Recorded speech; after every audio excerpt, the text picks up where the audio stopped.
cartoon monster's presence.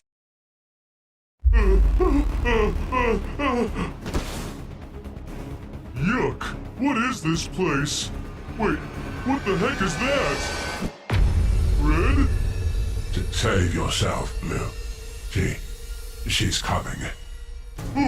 Who's coming?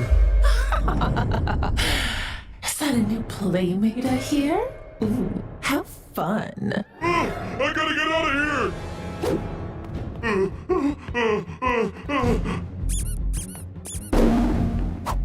Blue, is that you?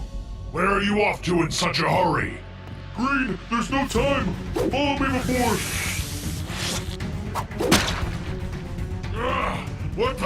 What is this junk? You can't escape me. I'm sorry, Green!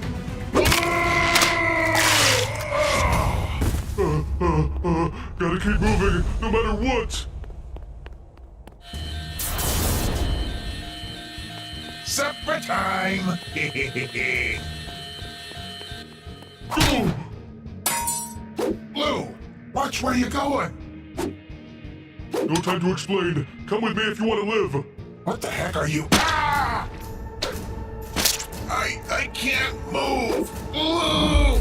First red, then green, and now orange. The rainbow friends are being wiped out one by one, which only leaves...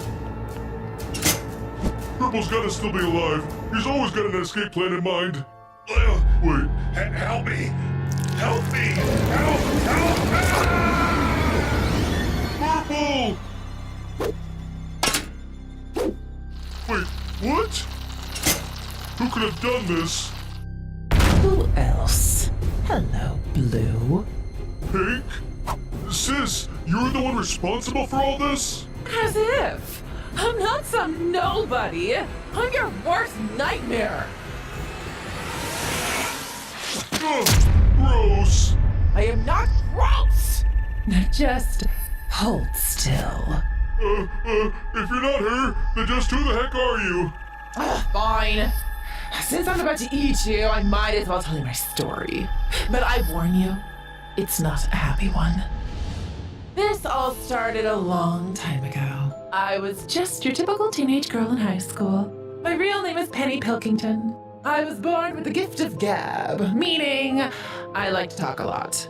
Unfortunately, not everyone liked what I had to say. I only told the truth as I saw it, but some people said I needed to know when to keep my mouth shut. Penny Big Mouth doesn't like my haircut, huh? Maybe we should give her a haircut of her own. The girls were ruthlessly cruel. They called me names like Big Mouth, Windbag, and Shut Up Dork. Well, that last one wasn't a name, really.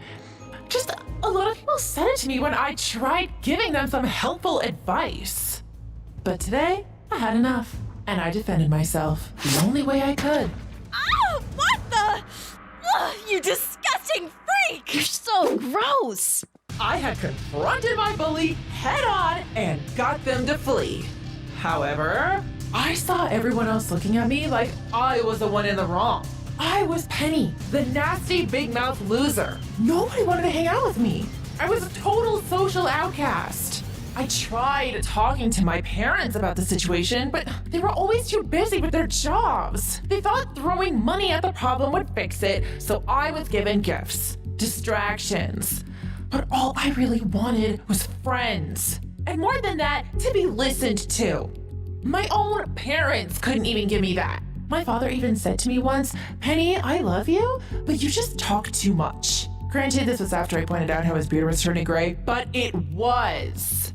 Was it my fault that I was honest? Was it a bad thing? I brought my woes to the principal of the school, but she really didn't like me pointing out the mole on her nose during the discussion. She told me I needed to apologize to the ones who bullied me.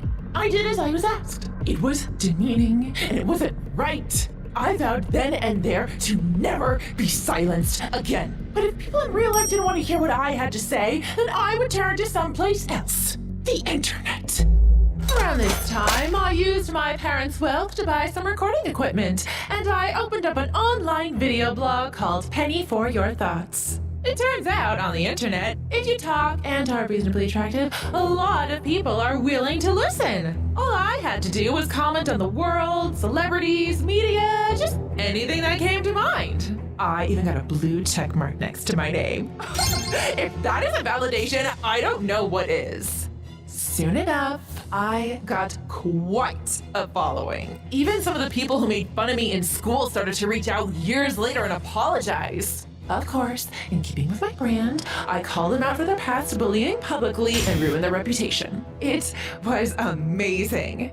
I was invited to conventions, to conferences. I even spoke to the UN. People were actually listening to me. Unfortunately, seemed the wrong person took notice. It all started small.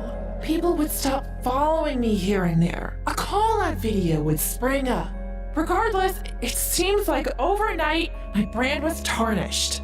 No one wanted to listen to me anymore. The world had moved on from my brand of sensationalism, and I was once again a total nobody.